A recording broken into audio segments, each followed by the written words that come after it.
Quý vị và các bạn đang theo dõi chương trình đọc báo của báo Tuổi Trẻ. Sau đây là bài viết trong chuyên mục Bạn đọc và sự kiện. Bài viết Vì sao phải có an ninh trên máy bay.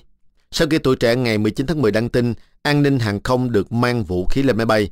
Theo quy định mới của Nghị định về an ninh hàng không vừa được chính phủ ban hành, nhiều bạn đọc thắc mắc vì sao có quy định này. Ông Lại Xuân Thanh, Cục trưởng Cục Hàng không Việt Nam cho biết sau vụ đánh bom ngày 11 tháng 9, nước Mỹ quyết định thiết lập trở lại lực lượng an ninh trên không có mang vũ khí. Các nhân viên này không theo tiêu chuẩn của Tổ chức Hàng không Dân dụng Quốc tế ICAO vì các thành viên ICAO thỏa thuận tập trung mọi nguồn lực để ngăn chặn các nguồn vũ khí có thể mang được lên máy bay.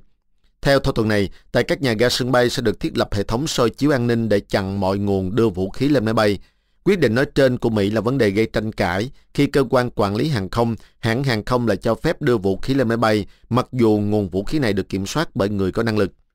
Trong khi ICAO chưa quyết định chính thức về việc buộc phải có an ninh trên không, thì Mỹ đã buộc các chuyến bay từ nước ngoài vào Mỹ và những chuyến bay do các hãng hàng không của nước này khai thác phải tuân thủ quy định có nhân viên an ninh trên không. Các quốc gia có chuyến bay vào Mỹ vì thế buộc phải tuân thủ quy định. Trong vài trường hợp phải có nhân viên an ninh có mang vũ khí trên chuyến bay, nếu không sẽ không được phép vào Mỹ. Do vậy, về nguyên tắc, dù chưa có quy định của ICAO, nhưng muốn bay được vào Mỹ thì các hãng hàng không phải có an ninh trên không. Đây cũng là một trong những quy định trong thỏa thuận giữa Cục Hàng không Liên bang Hoa Kỳ FAA và Cục Hàng không Việt Nam liên quan đến việc mở đường bay thẳng từ giữa hai quốc gia mà đến nay vẫn chưa thực hiện được.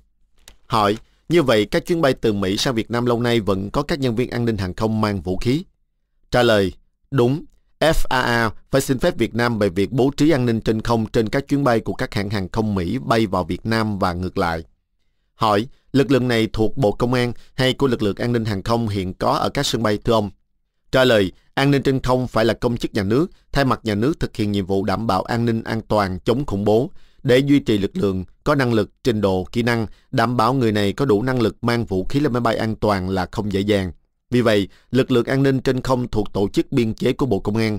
Nhân viên an ninh trên không được trang bị và sử dụng vũ khí, công cụ hỗ trợ thích hợp, chịu sự chỉ huy chung của người chỉ huy máy bay.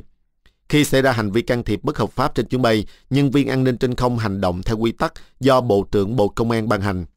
Tất nhiên không phải chuyến bay nào cũng có an ninh trên không vì chỉ có các trường hợp cơ quan nhà nước có thẩm quyền xác định chuyến bay có khả năng xảy ra hành vi can thiệp bất hợp pháp hoặc theo yêu cầu của quốc gia nơi tàu bay đến mới phải bố trí lực lượng an ninh trên không cho chuyến bay đó.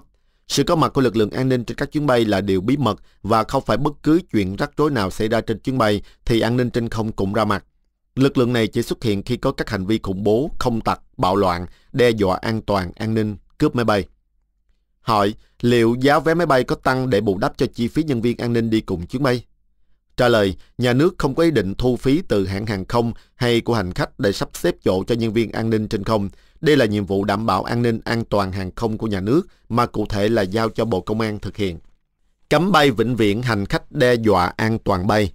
Nghị định mới này còn quy định hành khách gây rối, không thực hiện các quyết định xử phạt vi phạm hành chính trong lĩnh vực hàng không dân dụng, phát ngôn mang tính đe dọa sử dụng bom mìn, chất nổ, vật liệu nổ, chất phóng xạ, vũ khí sinh học trong khu vực làm thủ tục vận chuyển, khu vực cách ly, sân bay, trên máy bay, cố ý tung tin, cung cấp thông tin sai về việc có bom mìn, vật liệu nổ, chất phóng xạ, vũ khí sinh hóa học, gây ảnh hưởng đến hoạt động bình thường của hoạt động hàng không dân dụng.